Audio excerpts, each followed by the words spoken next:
Welcome to Stonewatch. This is my spoiler movie review for Oppenheimer. If you haven't already, please smash the subscribe button and click on that bell so you can notify future videos. Be sure to give this video a thumbs up. And yes, after checking Oppenheimer out at the theaters opening weekend, I gotta say this movie was pretty damn good. Now, I thought Cillian Murphy did a pretty damn good job in this movie, but I also have to be honest with you, I don't really know Oppenheimer all that well to know how close he actually was in portraying him. Even though when looking at them in pictures like side by side, he did look an awful lot like Oppenheimer. At least I thought he did. So I thought that was pretty cool. I mean, Matt Damon was pretty good as the general in this movie too. Christopher Nolan did an awesome job with this movie. I mean, you could definitely tell that like the amount of detail that he actually did put in this. Now he stressed that he did a lot of more practical effects than he did CGI, and I'd be really curious to find out later on down the road after this movie's been out for a while what exactly was CGI and what exactly was practical. I mean, I watched a couple behind the scenes videos and stuff like that. They just basically showed the same thing, so I don't really know exactly. It looked like he did a lot of practical stuff in it, and I'm pretty sure he did because he's always leaned that way in all his movies. But again,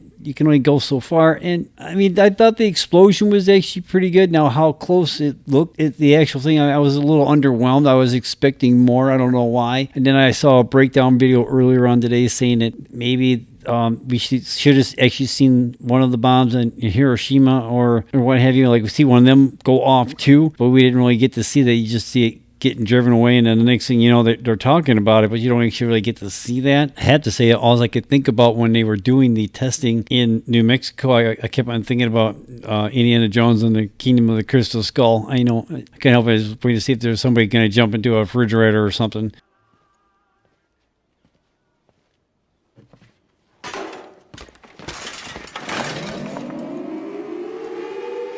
That can't be good.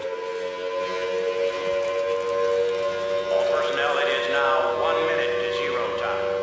Put on goggles or turn away. Do not remove goggles or face first until 10 seconds after first light. Oh, that can't be good at all.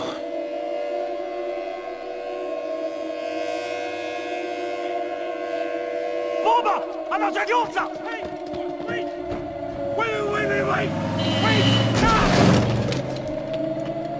Sure, great! Don't wait for me! Minus 15 seconds.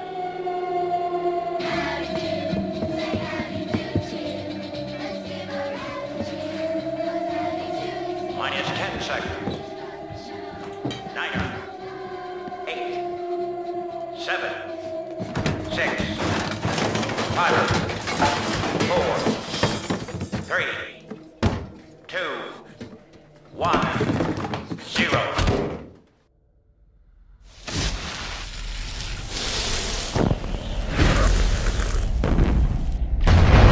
You know what I mean? But I don't know. I mean, overall, I liked the movie, but I had to say, maybe they could have shaved off like 15, 20 minutes throughout the whole thing. I mean, 3 hours was a long time. I don't know if there was a credit scene. I didn't stay. As soon as the credits rolled, I got up and I left. I enjoyed it. I thought the movie was pretty damn good. I mean, there was actually a couple funny parts in there that I wasn't really expecting. Overall, I thought it was a pretty damn good movie. Oppenheimer is a 2023 biographical thriller film written and directed by Christopher Nolan, based on the 2005 biography American Prometheus by Kay Bird and Martin J. Sherwin. The film chronicles the life of J. Robert Oppenheimer, a theoretical physicist who was pivotal in developing the first nuclear weapons as part of the Manhattan Project, thereby ushering in the atomic age. The project was announced in September of 2021 after Universal Pictures won the bidding war for the script. Murphy signed on to portray Oppenheimer in October, with others in the main cast joining between November of 2021 and April of 2022. Pre-production was underway by January of 2022, with filming taking place in February and May of 2022. Oppenheimer was filmed in combination of IMAX 65mm and 65mm large format film, including, for the first time, sections in IMAX black and white analog photography. As with his previous work, Nolan utilized extensive practical effects and minimum computer-generated imagery. Oppenheimer premiered at the Le Grand Rex in Paris, France on July 11th of 2023 and was theatrically released in the United Kingdom and United States on July 21st of 2023 by Universal Pictures. It is Nolan's first film not to be distributed by Warner Bros. Pictures domestically or internationally since Memento in 2000, as well as his first film to receive a R rating since Insomnia in 2002. Its simultaneous release with the fantasy comedy film Barbie led to the Barbenheimer phenomenon on social media, which encouraged viewers to see both films as a double feature. The film received widespread critical acclaim with praises towards Nolan's direction and screenplay and the performances of the cast, visuals, and Goranson's score. Starring in this movie, Cillian Murphy, Emily Blunt, Matt Damon, Robert Downey Jr., Florence Pugh, Josh Hartnett, Casey Affleck, Rami Malek, and Kenneth Branagh, just to name a few.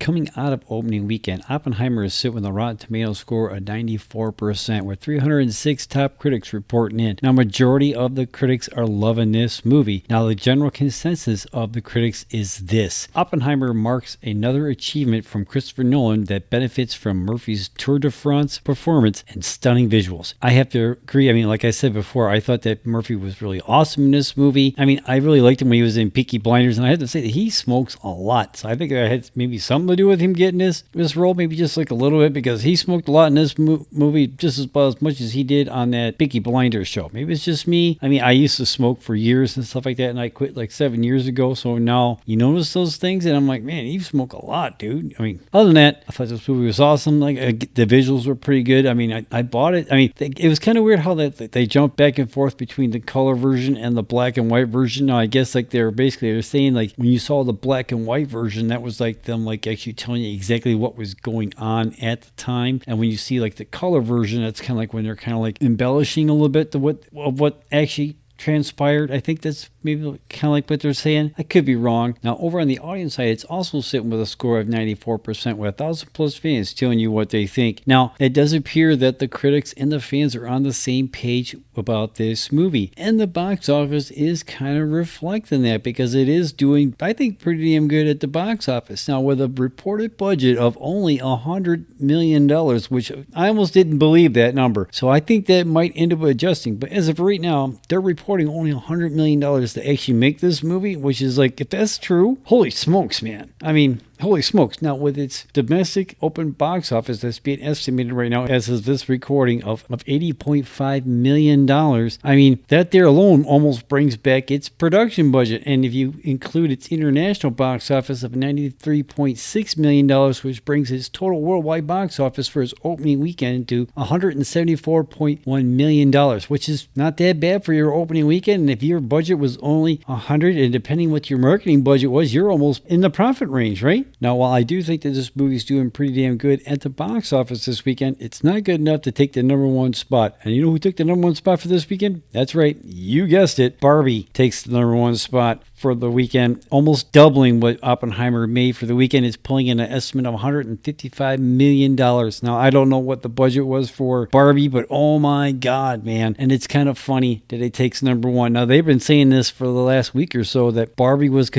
looking to outperform Oppenheimer at the box office. Now, it is an hour shorter than Oppenheimer, so it's getting more showings. If you go by, as far as like they're getting how many screenings they could get in a day, just that 1 hour alone, they could probably squeeze in like another showing or two every day. And it's a different type of movie. I mean, I have to admit, like I said before, that I thought that the teaser for Barbie made it look stupid, but then when you see that full trailer, it kind of changes like the whole perspective what that movie's all about. And according to reviews and reactions to that thing, they're saying it's a lot darker than you would actually think it is. And with the whole Barbenheimer meme thing going on the last week or so, encouraging people to go see these movies as a double feature on the same weekend, I can't do that. I mean, this movie was already 3 hours long, and that movie's like another 2 hours. It's 5 hours, man. I had all the stuff I had to do, so there was no way I could watch both those movies at the same time. Now, I think I might actually go check out Barbie. I'm not really sure, but I definitely wanted to see it because, again, with the full trailer, it makes it look a lot different, and when I'm hearing what people are saying, kind of got my interest up on it. You know what I'm saying? So, I mean, how bad could it be? I've seen a lot worse movies. Dude's 87 would be one of those movies. However, but that's a topic for a whole nother video. Again, I thought Oppenheimer was awesome. Downey Jr. was pretty damn good in this movie. Also playing like the guy trying to get the government position in the cabinet and stuff like that. And I come to find out, after all his maneuvering and stuff like that, it kind of backfired on him and he didn't get the job anyway,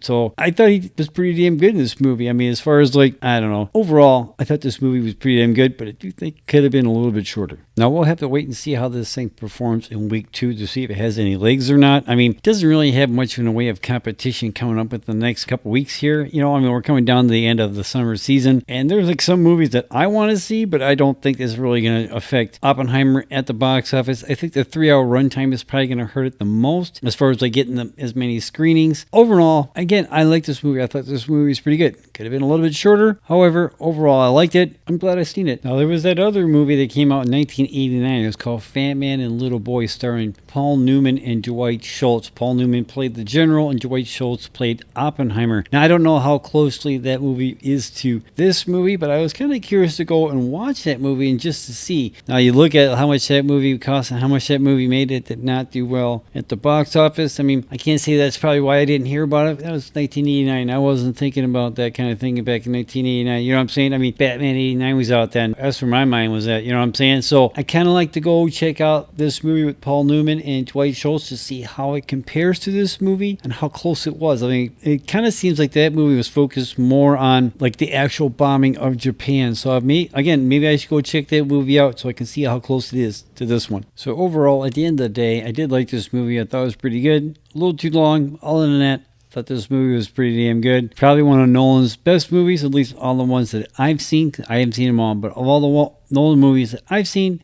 this was definitely one of the good ones that's definitely up there, and I highly recommend. You probably want to see this on the biggest screen you can. I didn't get to see this one in IMAX because my movie theater does not offer movies in IMAX. I'm lucky if I get the theater that has the recliner seats, which I did luck out and actually did get for this movie. I mean, I had to sit in the old school seats for this 3-hour thing. Oh man, I don't know if I could have done it. You know what I'm saying? I know it's a first world problem, but however, that's the thing I got to deal with for my local theater that I go to. So other than that, this movie was great, and I highly recommend to go see it. So did you get a chance to go check out Oppenheimer at the theaters? Let me know in the comments down below. What do you think? You think this movie is any good?